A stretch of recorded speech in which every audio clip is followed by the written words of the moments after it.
There's a saying in property investment circles that I like and I quite often use, and that is that you don't make money from real estate when you sell, you make it when you buy. And the same rule applies to agents when they're listing a property for sale.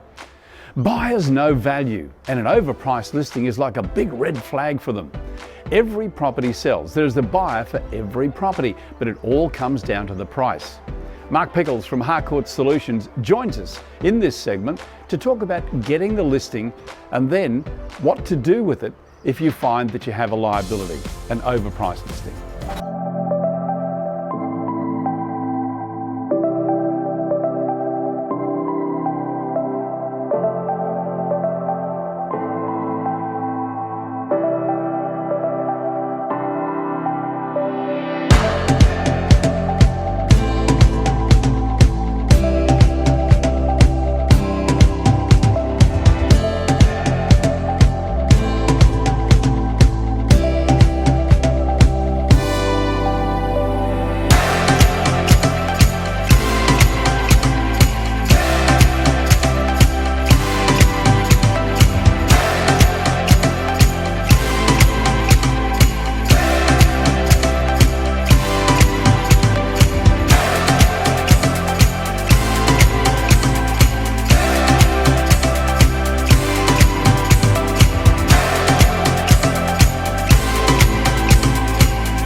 Very few exceptions will I not take a listing at any price.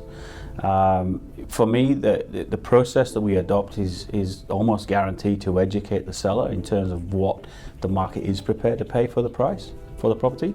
Essentially, if that whatever number that they're on the market is out there, we can certainly obtain that. But for me, it's a case of an education process through the delivery of the service that we offer, obtaining offers, and then obviously negotiating those offers to the best possible area. Once that's put in place, essentially the vendor has a choice. Are they selling or are they staying where they are? Looking at the vendor expectation, I think for me it's very important to understand where they feel they're at and where they're looking to be at in terms of what they need to do. Mainly because it helps me understand, really, are we talking about a vendor who is completely on the wrong end of the scale in terms of expectation? Are they in the right ballpark? Where do they base that from? And I have that discussion quite early on with them prior to even listing with them. So I'll chat with them on the telephone and say, I'm confirming our meeting tomorrow, just so I understand, have you had some experience of what's been sold recently in your area, and how do you feel that your property compares to those properties in terms of price? Just to get some idea. It doesn't have to be specific, but for me it's good to know the idea. In terms of any vendor that has a very inflated opinion of their own value of their property, obviously that's natural. My language is more around, I understand that you want as many dollars as possible. In fact, almost every client I've ever worked with wants as many dollars as possible, and our job is to explore whatever the top ceiling point is in the marketplace, and there's 3 or 4 different ways we can do that. Would you like me to explain those 3 or 4 different ways to you? And normally you get the yes, yes, yes. So for me, addressing the price issue in terms of specific language, I try to not avoid the subject, but I try to work around the process side of it. The process is designed to explore the right price that's out there, whatever price is out there. Obviously, natural thing is for a vendor to want as many dollars as possible. However, during that conversation, I also say, okay, so if we don't get the sort of number that you're looking to achieve, what is your plan B? So what are you looking to do? I'm asking them to think about the concept of not selling it. And that way, it just tries to throw them into a position where they've got to consider the idea that if they don't sell, what are they actually going to do? At that point, typically what happens is you do get a minority of vendors who just specifically want you to say a number.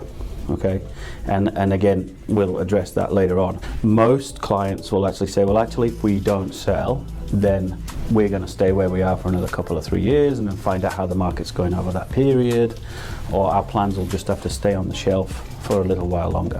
One thing that can test again is a bit of motivation from the client as well, about how serious they are at moving. And some clients will come out and say, look, if our number's not out there, we still need to move. Wherever the market's looking to pay is obviously where we need to address our price expectations at. In terms of clients who are looking to spend and prepare to spend what can be a significant sum on marketing, generally that tests the motivation as much as you need it to be tested. Yes, they are keen, they are eager to do a deal with the market, and in the majority of cases they do end up selling the property. Those that don't pay money on marketing or say, look, I'm not interested in paying any marketing, well, you would have to question how serious they are about actually selling their property.